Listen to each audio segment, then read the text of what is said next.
Hello friend, कैसे हैं आप लोग। आई होप आप सभी अच्छे होंगे। आज के इस वीडियो में हम डिस्कस करने वाले इम्पोर्टेंट क्वेश्चन जो आपके एग्ज़ाम में पूछे जाते हैं। अगर आप हमारे चैनल पर नए हैं तो हमारे चैनल को सब्सक्राइब कर ले।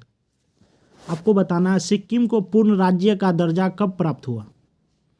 आपको याद रखना मेरे भाई, सिक्किम को पूर्ण राज्य का दर्जा 1975 ईस्वी में। सिक्किम राज्य का गठन कब हुआ? 1975 ईस्वी। फिर आपको बोलना मेरे भाई, सिक्किम राज्य का गठन 36वां संविधान संशोधन 1975 के द्वारा सिक्किम राज्य का गठन 36वां संविधान संशोधन 1975 के द्वारा किया गया। सिक्किम राज्य का गठन 36वां संविधान संशोधन 1975 के द्वारा किया गया। सिक्किम भारत का 22वां राज्य बना। सिक्किम मेरे भाई भारत का 22वां राज्य बना। आपको यही याद रखना। सिक्किम राज्य का गठन 1975 ईस्वी, 36वां संविधान संशोधन 1975 के द्वारा 22वां राज्य का गठन हुआ। ये आपको याद रखना।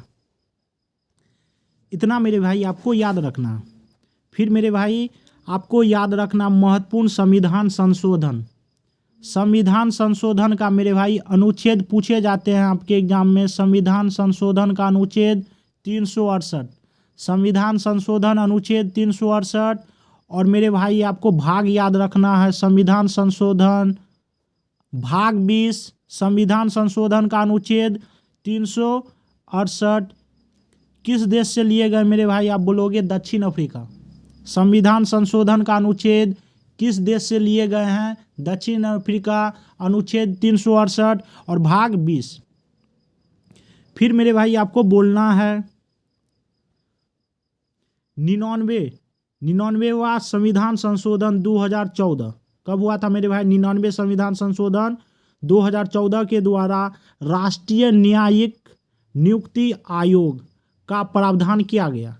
99वां संविधान संशोधन 2014 के द्वारा राष्ट्रीय न्यायिक नियुक्ति आयोग का प्रावधान किया गया मेरे भाई। इतना आपको याद रखना। फिर आपको याद रखना 100वां संविधान संशोधन 2015 भारत बांग्लादेश के मध्य भूमि समझौता। 100वां संविधान संशोधन द्वारा मेरे भाई भारत बांग्लादेश के मध्य भूमि समझौता।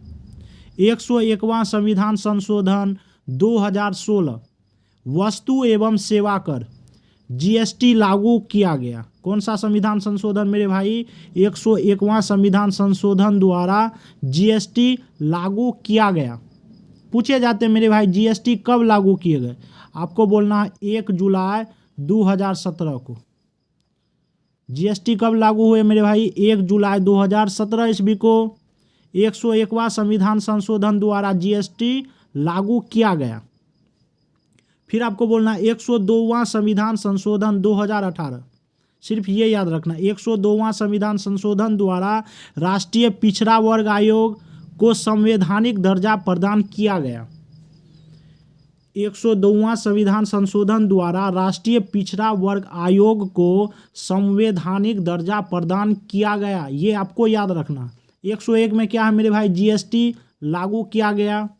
100वां संविधान संशोधन भारत बांग्लादेश के मध्य भूमि समझौता। ये आपको याद रखने।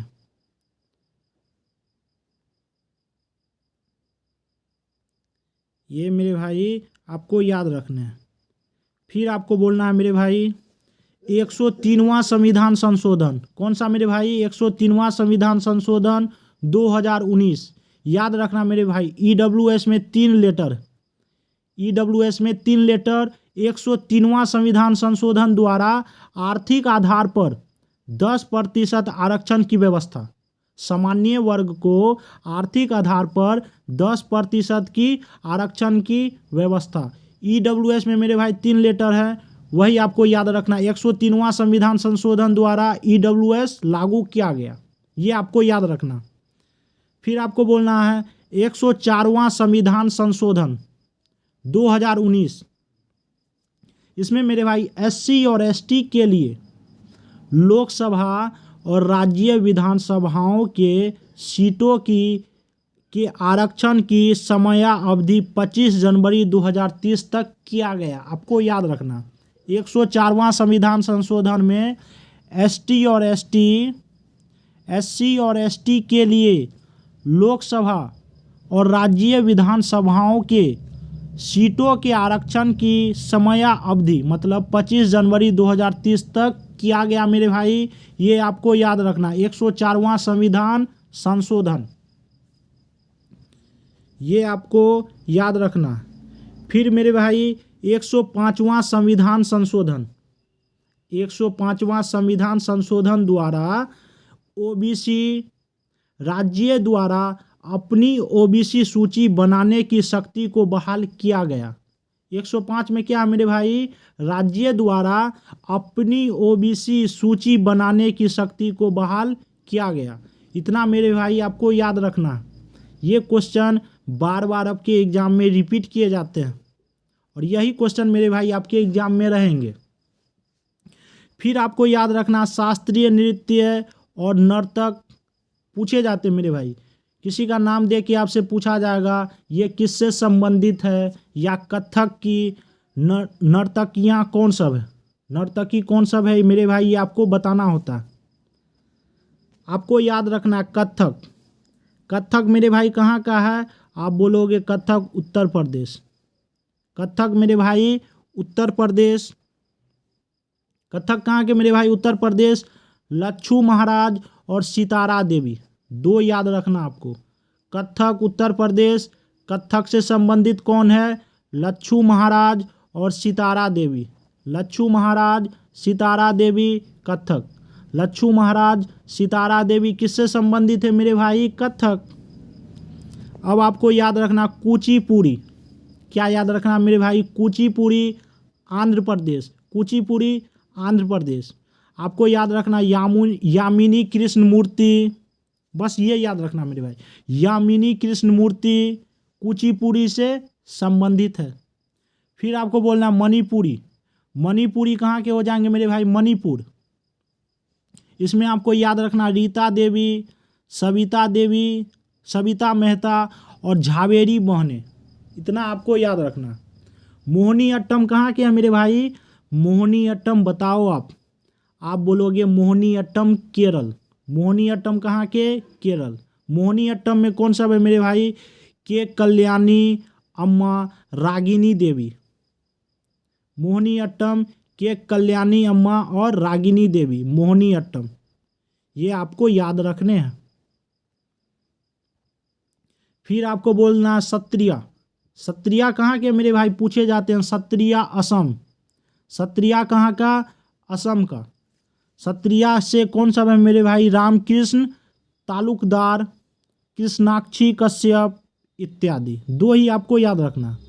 भारतनाट्यम कहाँ के है मेरे भाई, भारतनाट्यम आपको बोलना तमिलनाडु। भारतनाट्यम तमिलनाडु। रुक्मिणी देवी यामिनी कृष्ण मूर्ति, मेरे भाई यामिनी कृष्ण मूर्ति दो जगह हो जाएंगे, एक कुचिपुड़ी यामिनी कृष्ण मूर्ति, एक कुचिपुड़ी और एक मेरे भाई भारतनाट्यम, दोनों आपको याद रखना है।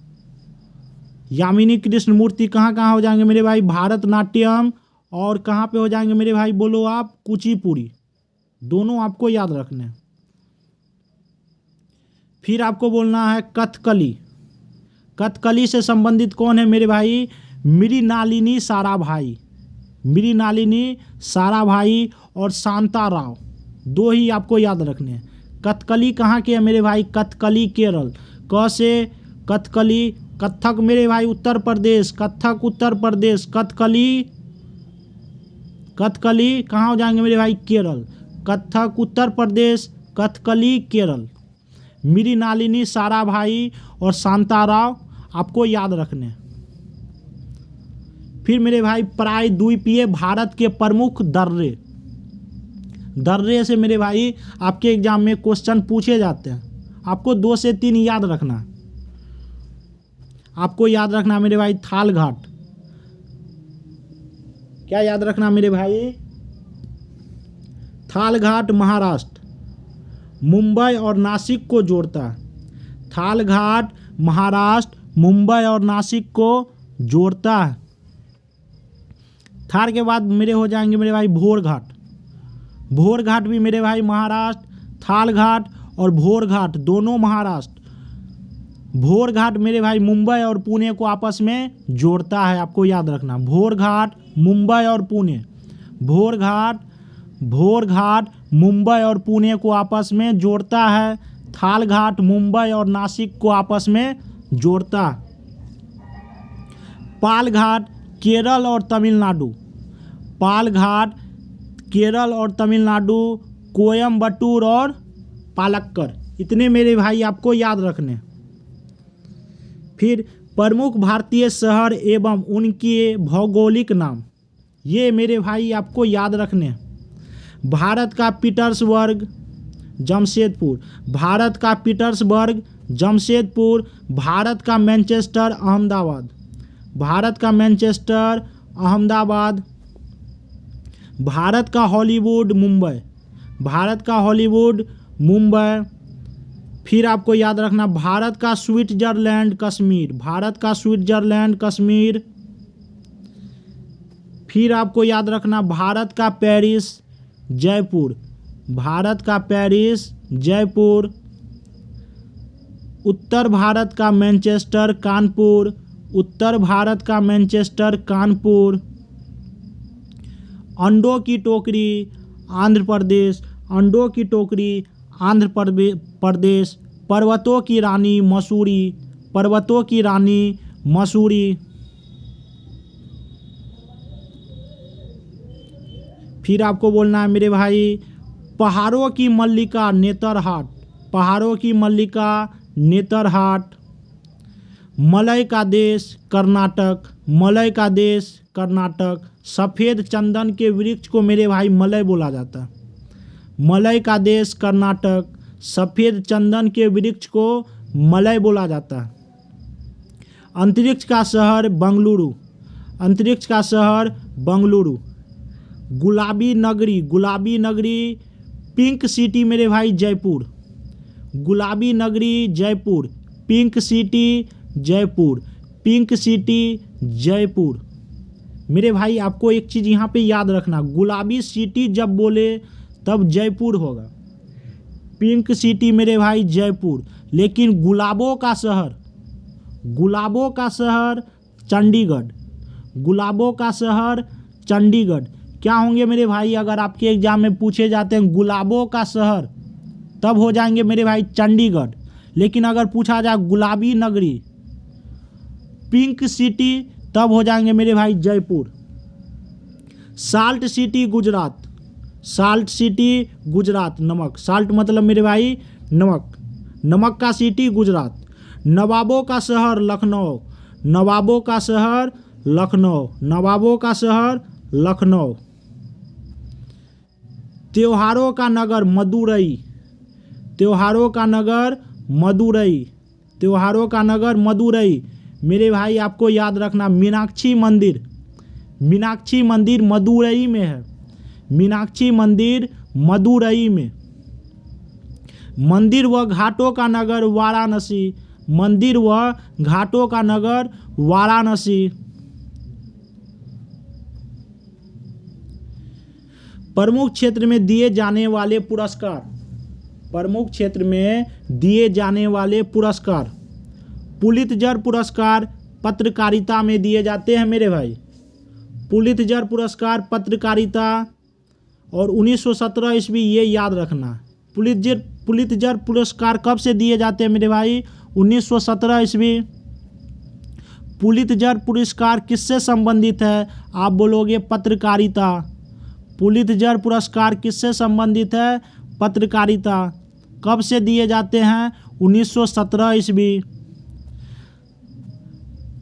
फिर आपको बोलना है मेरे भाई दादा साहेब फाल्के पुरस्कार, दादा साहब फाल्के पुरस्कार किससे संबंधित है? आप बोलोगे फिल्म क्षेत्र। किससे संबंधित है मेरे भाई? फिल्म क्षेत्र। बस आपको ये याद रखना, दादा साहेब फाल्के पुरस्कार फिल्म क्षेत्र। ऑस्कर पुरस्कार कौन सा मेरे भाई? ऑस्कर पुरस्कार फिल्म क्षेत्र। दादा साहब फाल्के पुरस्कार और ऑस्कर पुरस्कार दोनों मेरे भाई फिल्म क्षेत्र से हैं। लेकिन ऑस्कर पुरस्कार कब दिए जाते हैं ये आपके एग्जाम में पूछे जाते हैं। ऑस्कर पुरस्कार मेरे भाई 1929 ईस्वी, ऑस्कर पुरस्कार 1929 ईस्वी, और 1929 ईस्वी में ही पूर्ण स्वराज का मांग हुआ था लाहौर में, ये याद रखना। पुलित्जर पुरस्कार 1917 ईस्वी। पुलित्जर पुरस्कार किसके लिए दिया जाता है? पत्रकारिता। ऑस्कर पुरस्कार फिल्म क्षेत्र, कब? 1929 ईस्वी से। ग्रैमी पुरस्कार, ग्रैमी पुरस्कार किससे संबंधित है? आप बोलोगे संगीत के क्षेत्र से। ग्रैमी संगीत के क्षेत्र। ग्रैमी पुरस्कार का ईस्वी भी मेरे भाई आपको याद रखना। ग्रैमी पुरस्कार 1958 ईस्वी। ग्रैमी पुरस्कार 1958 ईस्वी, और 1958 में ही मेरे भाई DRDO की स्थापना, ये आपको याद रखना। DRDO की स्थापना 1958 ईस्वी। ग्रैमी पुरस्कार संगीत से संबंधित है, कब से दिए जाते हैं? 1958 ईस्वी। DRDO की स्थापना 1958। कलिंग पुरस्कार विज्ञान, कलिंग पुरस्कार विज्ञान। ज्ञानपीठ पुरस्कार साहित्य, ज्ञानपीठ पुरस्कार साहित्य, इतना मेरे भाई आपको याद रखना है। फिर आप बोलो मेरे भाई सरस्वती सम्मान या व्यास सम्मान, दोनों मेरे भाई साहित्य से संबंधित है।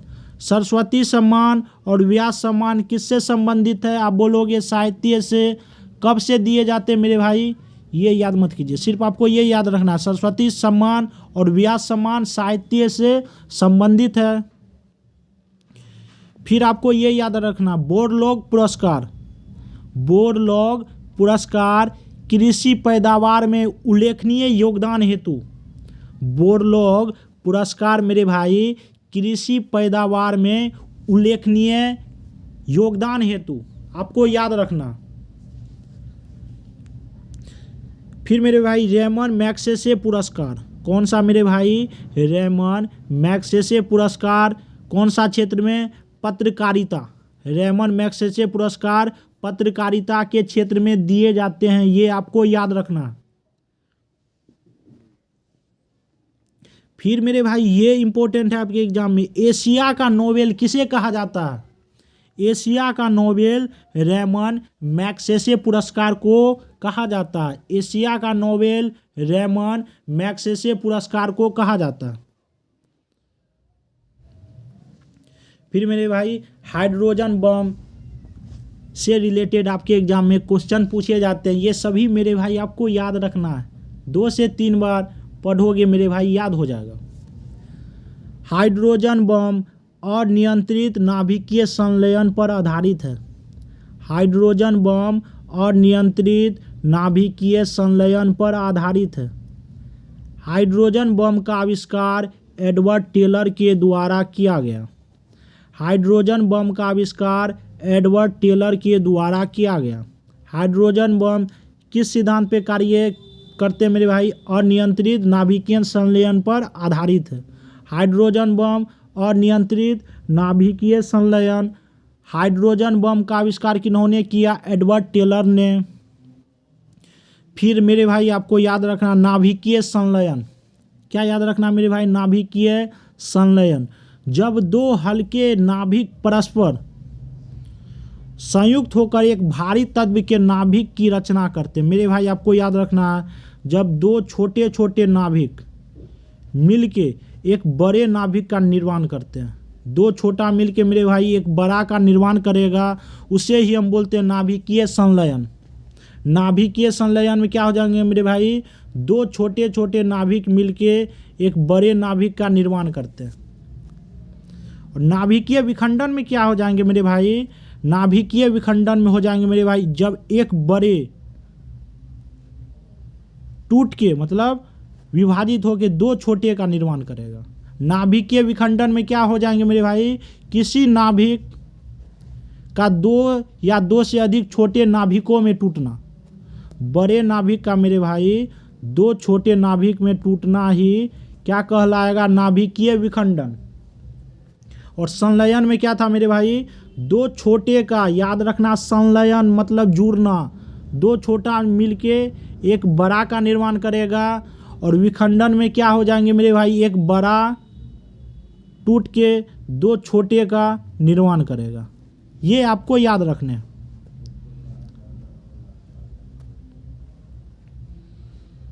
फिर मेरे भाई आपको बोलना परमाणु बम अनियंत्रित नाभिकीय विखंडन पर आधारित है। परमाणु बम अनियंत्रित नाभिकीय विखंडन पर आधारित है। फिर आपको याद रखना नाभिकीय रिएक्टर या परमाणु भट्टी नियंत्रित नाभिकीय विखंडन पर आधारित है। यहाँ पर मेरे भाई नाभिकीय रिएक्टर या परमाणु भट्टी, परमाणु बम किस पे आधारित था? अनियंत्रित पे। यहाँ पे नाभिकीय रिएक्टर या परमाणु भट्टी नियंत्रित नाभिकीय विखंडन पर आधारित है। प्रथम परमाणु बम रॉबर्ट ओपनहीमर द्वारा, प्रथम परमाणु बम रॉबर्ट ओपनहीमर द्वारा 1945 में बनाया गया था। प्रथम परमाणु बम रॉबर्ट ओपनहीमर द्वारा 1945 ईस्वी में बनाया गया था। ये आपको याद रखना। फिर मेरे भाई संविधान से संबंधित आपके एग्जाम में क्वेश्चन पूछे जाते हैं, ये आपको याद रखना। भारतीय संविधान लिखने वाली संविधान सभा में 299 सदस्य थे। कितने मेरे भाई? 299 सदस्य थे। भारतीय संविधान लिखने वाली संविधान सभा में कितने सदस्य? 299, 300 से एक कम। फिर मेरे भाई आपको ये लाइन याद रखना, भारतीय संविधान सभा के गठन का विचार, जो भारत का एक संविधान होना चाहिए, किन्होंने दिया मेरे भाई? 1934 में पहली बार M.N. रॉय ने रखा। भारत का एक संविधान होना चाहिए सबसे पहले मेरे भाई किन्होंने बोला? आपको ये नाम याद रखना है, M.N. रॉय ने। कब मेरे भाई? सिर्फ ये याद रखना। भारतीय संविधान सभा के गठन का विचार किन्होंने बोला? जो भारत में का एक संविधान होना चाहिए, सबसे पहले मेरे भाई M.N. रॉय ने बोला। ये मेरे भाई आपको याद रखने हैं। फिर मेरे भाई आपको ये याद रखना, संविधान सभा की पहली बैठक 9 दिसंबर 1946 ईस्वी को हुई। संविधान सभा की पहली बैठक 9 दिसंबर 1946 ईस्वी। पहली बैठक, अंतिम बैठक बता दो मेरे भाई। अंतिम बैठक 24 जनवरी, अंतिम बैठक 24 जनवरी 1950 ईस्वी। कब हुआ मेरे भाई? संविधान सभा की पहली बैठक 9 दिसंबर 1946 ईस्वी। संविधान सभा की अंतिम बैठक 24 जनवरी 1950 ईस्वी। 24 जनवरी 1950 ईस्वी को ही राष्ट्रीय गान और राष्ट्रीय गीत अपनाया गया। राष्ट्रीय ध्वज को कब अपनाया गया मेरे भाई? 22 जुलाई 1947। राष्ट्रीय ध्वज को कब अपनाया गया? 22 जुलाई 1947। संविधान सभा की पहली बैठक 9 दिसंबर 1946 ईस्वी। अंतिम बैठक 24 जनवरी 1950 ईस्वी। 24 जनवरी 1950 ईस्वी को ही राष्ट्रीय गान और राष्ट्रीय गीत अपनाए गए। ये आपको याद रखना है।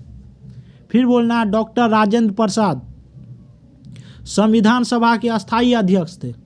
डॉक्टर राजेंद्र प्रसाद संविधान सभा के अस्थायी अध्यक्ष कौन थे मेरे भाई? डॉक्टर राजेंद्र प्रसाद। अस्थायी अध्यक्ष डॉक्टर राजेंद्र प्रसाद। अस्थायी अध्यक्ष अगर मेरे भाई पूछा जाए आपसे तब अस्थायी अध्यक्ष डॉक्टर राजेंद्र प्रसाद। अस्थायी अध्यक्ष मेरे भाई तब आपको बोलना है सच्चिदानंद सिन्हा। अस्थायी अध्यक्ष सच्चिदानंद सिन्हा, लेकिन अस्थायी अध्यक्ष डॉक्टर राजेंद्र प्रसाद। दोनों आपके एग्जाम में पूछे जाते हैं। फिर ये याद रखना मेरे भाई, इतना ही मेरे भाई आपको याद रखना। संविधान सभा की अंतिम बैठक 24 जनवरी 1950 ईस्वी को हुई। 9 दिसंबर को पहली बैठक, 9 दिसंबर 1946 ईस्वी को पहली बैठक और अंतिम बैठक 24 जनवरी 1950 ईस्वी को। संविधान बनने में 2 वर्ष 11 महीना और 18 दिन का समय लगा। इतना मेरे भाई आपको याद रखना। फिर यूएनओ से जो आपके एग्जाम में क्वेश्चन पूछे जाते हैं, संयुक्त राष्ट्र का मुख्यालय न्यूयॉर्क। संयुक्त राष्ट्र का मुख्यालय न्यूयॉर्क। स्थापना कब हुआ था मेरे भाई? 24 अक्टूबर 1945 ईस्वी। यूएनओ की स्थापना 24 अक्टूबर 1945 ईस्वी। वर्तमान में यूएनओ में कितने सदस्य हैं? 193। वर्तमान में यूएनओ में 193 सदस्य हैं। 193वां सदस्य कौन बना मेरे भाई? आप बोलोगे दक्षिणी सूडान। 193वां सदस्य दक्षिणी सूडान। यूएनए के महासचिव कौन है? आपको बोलना है एंटोनियो गुटेरस। कौन है? Antonio Guterres. फिर आपको याद रखना यूनेस्को की स्थापना 1945 ईस्वी। यूनेस्को की स्थापना 1945 ईस्वी। ओ के बाद मेरे भाई पी आता है। यूनेस्को का मुख्यालय पेरिस। यूनेस्को का मुख्यालय पेरिस। यूनेस्को की स्थापना 1945 ईस्वी। फिर ये भी आपको याद रखना आईएमएफ एवं विश्व बैंक दोनों की स्थापना कब हुआ था मेरे भाई? 1945 ईस्वी। किसका मेरे भाई? आईएमएफ और विश्व बैंक की स्थापना 1945 ईस्वी और दोनों का मुख्यालय वाशिंगटन डीसी में। इतना आपको याद रखना। अगर आप हमारे चैनल पर नए हैं तो हमारे चैनल को सब्सक्राइब कर ले और साथ ही कमेंट करके ज़रूर बताएं आपको मेरा वीडियो कैसा लगा।